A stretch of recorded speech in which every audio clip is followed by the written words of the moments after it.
Құрметті Дауа арнасының көрермендері, күн суытып, күз келгелі денсаулықтан да маза қаша бастайды.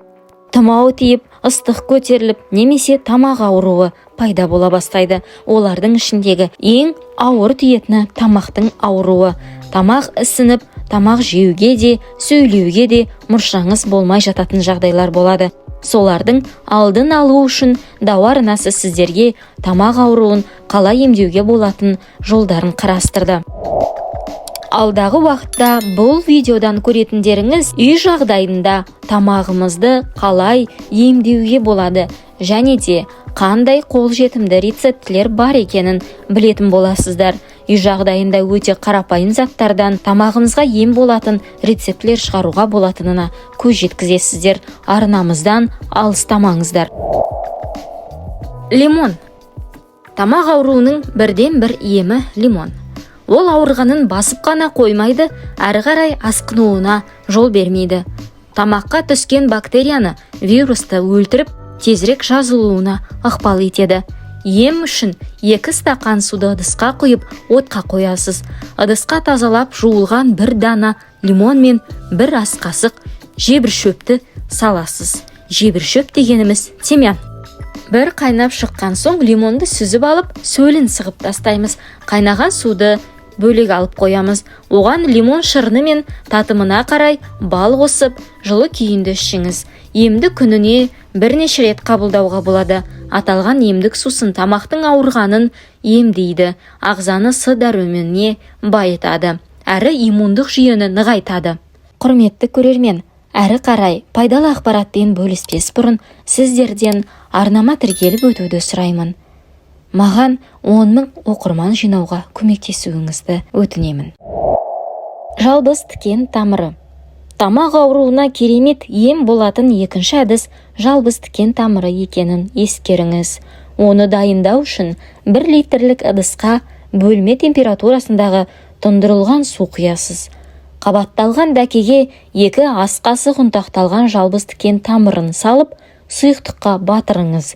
Дәке түйінінің ұшын сыртында ұстап тұрып, қақпағын мықтап жабыңыз. Шамамен 8 сағаттан соң дәкені алып, сұйықтыққа татымына қарай бал араластырасыз. Дайын болған емдік тұнбаны жылы күйінде күніне 3-4 рет ішу керек. Сәлбен. Антисептикалық қасиетке ие сәлбен тамақтың ісігін басып, қызарғанын кетіреді. Ол үшін 2 ас қасық кептірілген сәлбенді 500 мл қайнаған суға саласыз. Жақсылап араластырып, қақпағын мықтап жабыңыз. Шамамен 30 минуттан соң тұнбаны сүзіп алып, тамағыңызды шаясыз. Емді әр 3-4 сағат қайталап отыру керек. Бал. Тамақ ауруын айықтыратын табиғи дәрі іздесеңіз, балдың көмегіне жүгініңіз. Бактерияға қарсы күресетін күшке ие балдың ауруды басатын қасиеті бар. Егер тамағыңыз қырылдап, ауыра бастаса, күніне 2-3 шай қасық бал жеуге әдеттеніңіз. Алма сірке суы. Жарақатты жазатын, зарарсыздандыратын, сергітетін, иммундық жүйені нығайтатын, әрі тамақ ауруларынан айықтандыратын кереметі бар алма сірке суы туралы білесіз бе? Оны тәттілерге, салатқа, немесе түрлі тағамға қосумен қатар ем ретінде де кеңінен қолдануға болады. Егер тамағыңыз қышып бастаса, 2 шай қасық алма сірке суын 1 стакан суға араластырып, тамағыңызды шаясыз. Емді 3-5 сағат сайын бірнеше минут жүргізсеңіз, бір күнде ақ оң нәтиже байқайсыз. Түйме дақ. Бұл өсімдік суықты әрі ісікті емдейтіні ежелден белгілі. Ендеше, тамақ ауырған кезде түймедақ шаймен тамағыңызды шаюды бастаңыз. Егер қайнатпаға аздап сәлбен араластырсаңыз, емдік күші еселенеді. Қайнатпаны дайындау үшін жарты ас қасық кептірілген түймедақты 1 стакан қайнаған суға салып тұндырып қоясыз.